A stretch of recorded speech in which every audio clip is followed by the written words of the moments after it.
Antes que nada lo voy a saludar al licenciado. ¿Cómo le va? Buenas tardes. ¿Cómo estás? Muchas gracias por la invitación. Gracias a usted por la diferencia con nosotros.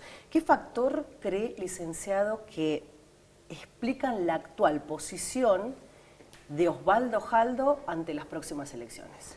Creo que Osvaldo Jaldo tiene muy presente un hecho que nosotros en este programa lo venimos hablando, por lo menos en las últimas 2 o 3 semanas, y es que la gestión, plebiscitar la gestión de la provincia es muy difícil si no hay una persona que represente fielmente la gestión del gobernador de la provincia en la boleta, o un compromiso muy fuerte, porque en la declaración que acabamos de ver del gobernador, al final dijo, si me toca encabezar la nómina, la encabezaré, si me toca acompañar a los candidatos, los acompañaré. Creo que ahí faltó una coma, una parte tácita de la oración, aunque los candidatos no me gusten. Y me parece que forma parte de una decisión inteligente del gobernador, viendo sobre todo que parte de la derrota del peronismo en las últimas elecciones tuvo que ver con la división.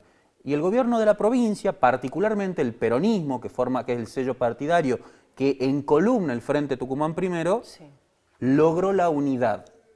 Algo importante, en principio lo vuelve extremadamente competitivo al oficialismo provincial y lo vuelve competitivo sobre todo porque no es un logro del oficialismo provincial, pero es algo que celebra, se formó un cordón sanitario de otros partidos alrededor de la Libertad Avanza para mitigar el crecimiento de esta fuerza política nacional que a priori en las encuestas asoma como potente, pero hay que ver si no les pasa como les pasó en ocasiones anteriores, en las elecciones provinciales, donde se desinflaron cuando hubo que poner al candidato sobre la mesa, y me refiero principalmente dentro de este cordón sanitario a lo que nosotros hemos hablado.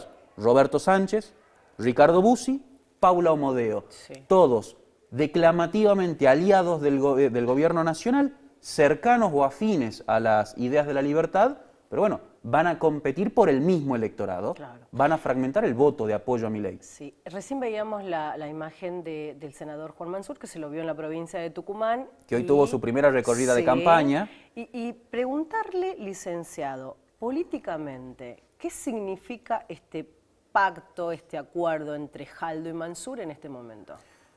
Creo que significa hoy la alianza, o por lo menos el acuerdo de las dos figuras más importantes dentro del oficialismo, del justicialismo provincial en los últimos 10 años.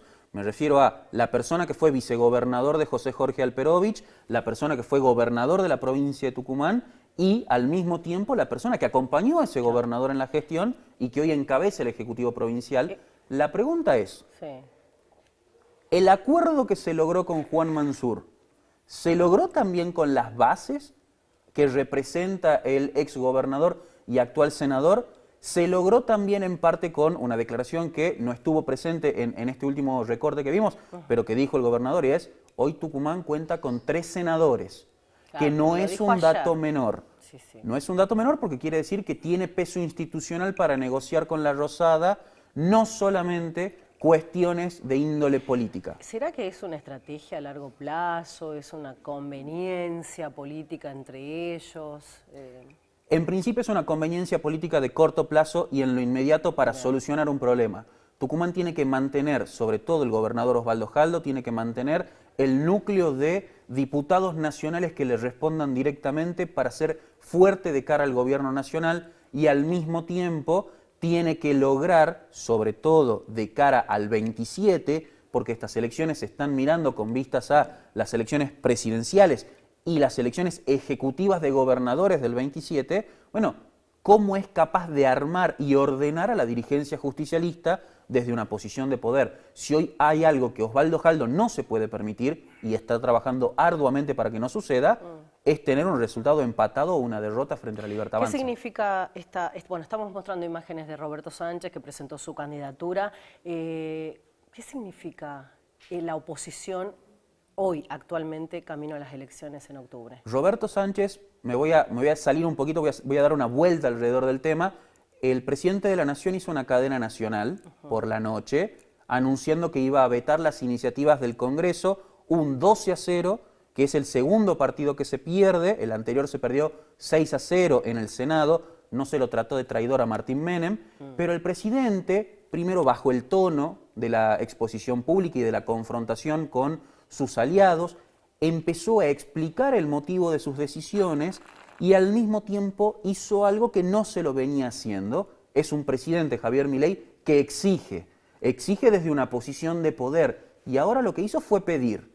Le pidió a la ciudadanía, anteriormente le pidió a la sociedad rural, al campo, al sector agroindustrial. Me parece que o el presidente de la nación está viendo nubarrones que se avecinan, o son condiciones que le ponen los sectores que representan, como el mismo Roberto Sánchez, a las alianzas con La Libertad Avanza. Es decir, está viendo que pierde el sector que lo convirtió en presidente, al sector de Cambiemos, sector que Roberto Sánchez trata de revivir en esta elección con Unidos por Tucumán, o está viendo que está perdiendo los apoyos legislativos e institucionales y se le complica la gestión. En cualquiera de los casos, la fórmula de Roberto Sánchez, la lista que encabeza Roberto Sánchez, va de la mano con el grito federal de los gobernadores de las Provincias Unidas, que es una forma de rescatar esa avenida del medio, que parece un pasillo, sí, porque cada vez entran menos. Vamos a ver qué tanta competitividad tiene, porque a quien le resta votos principalmente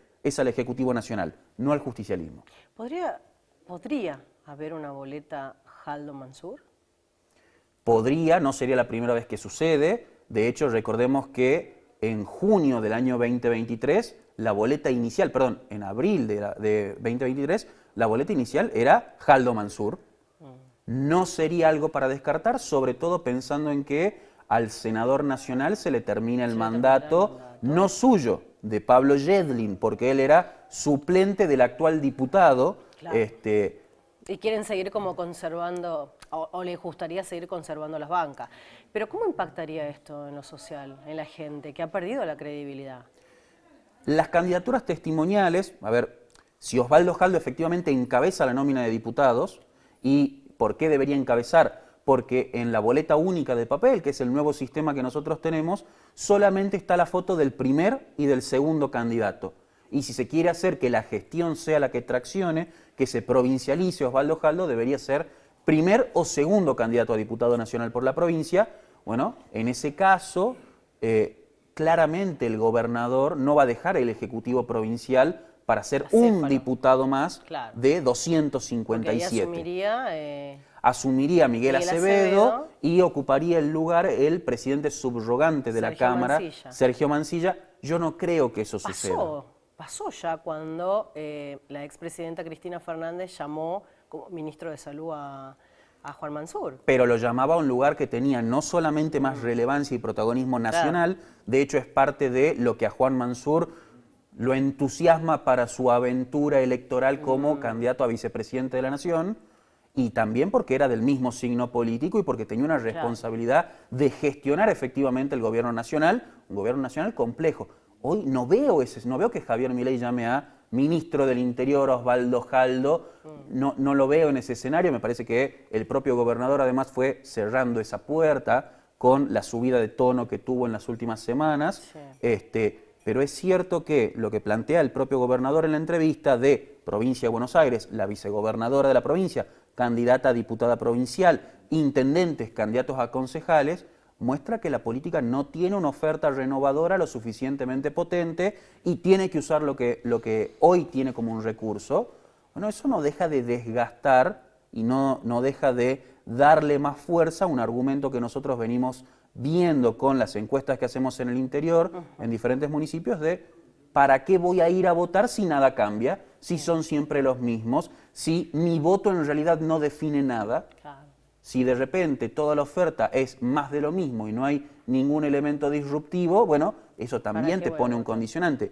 Es cierto que hoy en el aparato, si se quiere, en la nómina de dirigentes, en la palestra de candidatos, no hay ninguno que tenga el peso específico de Osvaldo Jaldo. Claro. Y eso es también un condicionante muy fuerte para una gestión que se la tiene que jugar al todo por el todo. Bueno, finalmente mañana a las 10 en el municipio de Banda del Río Salí, municipio que está liderado por la familia González. Monteros, perdón, papá ministro y hijo intendente, van a hacer la presentación. Y la diputada nacional, que fue en su momento ocupan un lugar muy importante el dentro territorio de la... del este tucumano me parece que es el elegido para hacer la presentación mañana. Y que es además el lugar que naturalmente tiende a ser el colchón sobre el que se recuesta el peronismo en todos los procesos electorales, porque es ahí donde hace la diferencia que le permite ser el primero en las elecciones provinciales. Vamos a ver, mañana se resuelve una gran incógnita. Mañana vamos a conocer, pero por el momento tiramos algunos nombres.